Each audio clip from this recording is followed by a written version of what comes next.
What comes to mind when you think of the Hartford Whalers? The iconic logo, the Kelly green jerseys, the brass Bonanza goal song, Gordie Howe playing with his sons Mark and Marty. The Whalers' identity and lore have retroactively created more fans the past quarter century than any other defunct NHL team.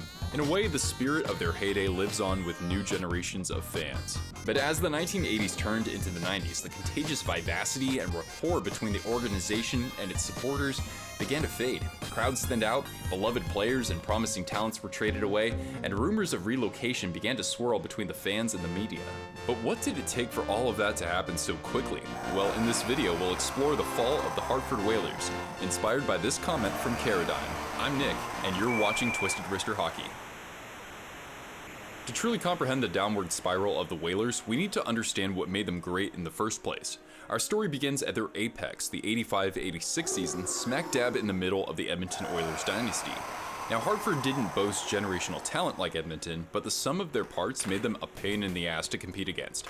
Captain Ron Francis, Kevin Dineen, Ray Ferraro, and Sylvain Turgeon were integral to a young forward core. They had nastiness and grit from Torrey Robertson, Paul McDermott, and one of the most notorious defensemen ever, 22-year-old Ulf Samuelsson. And between the pipes, they had traded for MVP runner-up Mike Liut the year prior, and he was as good as advertised, to say the least.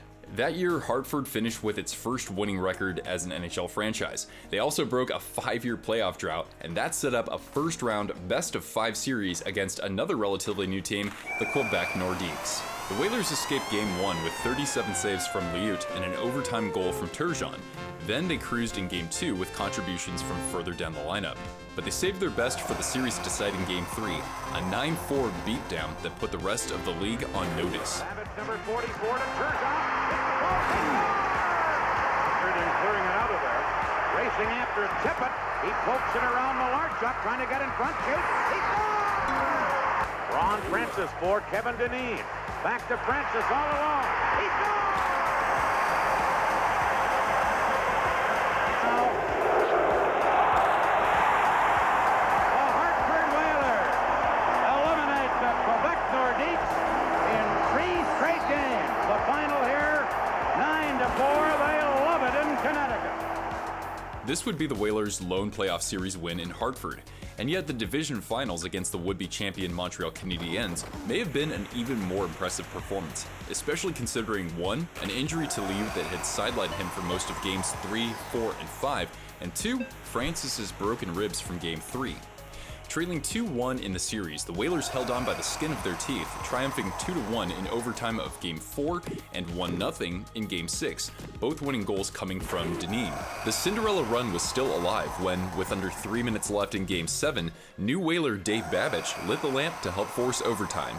Now, up until then, Liut had matched rookie Patrick Waugh at the other end of the ice, but at 5:55 into overtime, a new hero for Montreal and a villain for many other teams, Claude Lemieux, struck the death blow. Bodies all over the place. Here's Lemieux with a shot. Scores! Well, yes, did. The Canadiens have won it. Claude Lemieux puts it right up under the bar. 1 goal away from knocking off the most respected franchise in hockey. Now, that's a far cry from a Stanley Cup, but it was a watershed moment for a franchise that, in its early years, didn't look like it would survive. The Whalers used to play in the World Hockey Association as the New England Whalers. Initially located in Boston, they had a hard time scheduling home games, contending with the Bruins, Celtics, and Braves of the AHL. They settled in the smaller community of Hartford, Connecticut in '75, where they would be the main attraction at their new barn, the Hartford Civic Center.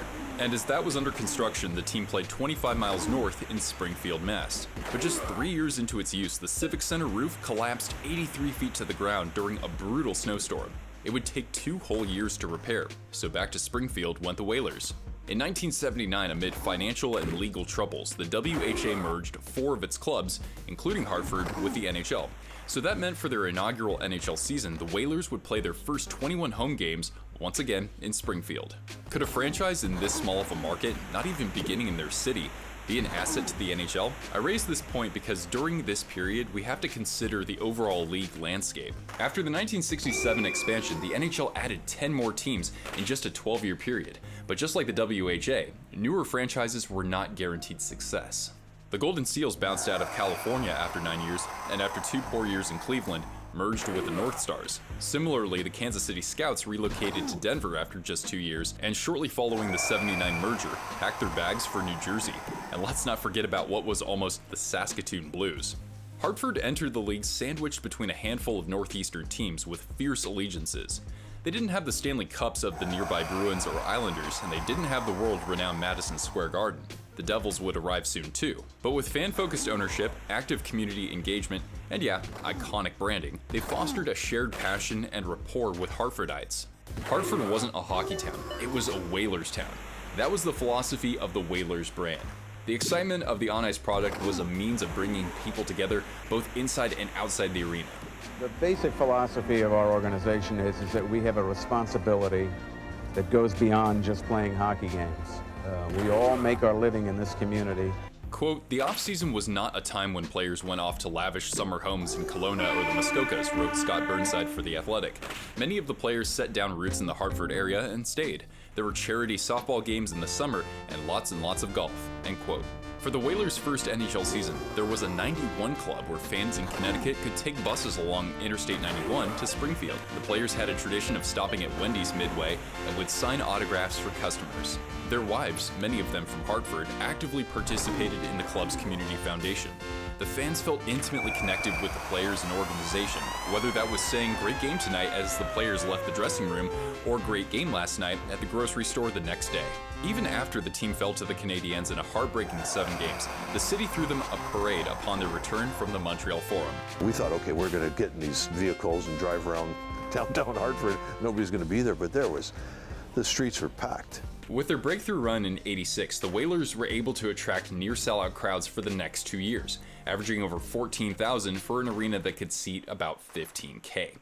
But even though the on-ice magic would fade, it was really what happened off the ice that began to foreshadow the organization's fate. In the 1988 offseason, the Whalers' collective ownership sold a 74.5% controlling share to Aetna Insurance executive Donald G. Conrad and real estate tycoon Richard Gordon for $23 million. The transfer of power proved to be unstable from the get-go.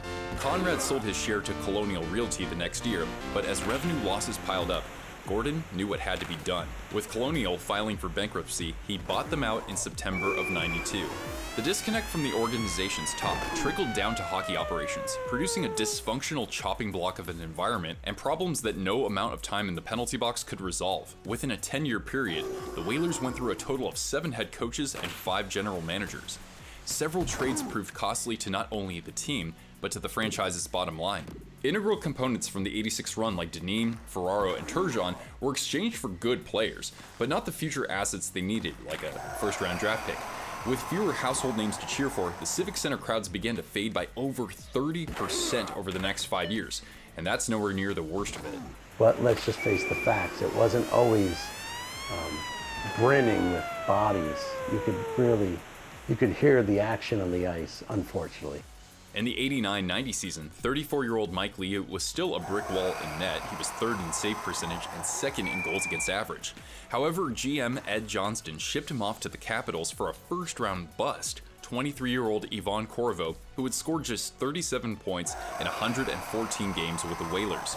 Johnston wasn't done though, and in hindsight, this one is unfathomable. Former Whaler Grant Jennings said, quote, "Coach Rick Lee had some different kinds of relationships with different players. That's a nice way of putting it. He was going off on a lot of players, having personal meetings with guys like myself and Ron Francis, lots of people. I could sense I was on the block for sure, but I had no idea they were making the deal they did," end quote. After falling in 7 games against the heavily favored Bruins, Lee stripped Ronnie Franchise of the captaincy in the final year of his contract. Approaching the '91 trade deadline, Johnston was under pressure from Richard Gordon to move the face of their franchise. He said, "We were told to either get him out of here or you're out of here." On March 1st, he traded away the 28-year-old Francis, Ulf Samuelsson, and Jennings for the NHL's 5th leading scorer that year, John Cullen, in addition to defenseman Zarli Zalapski and winger Jeff Parker. Sid Francis years later.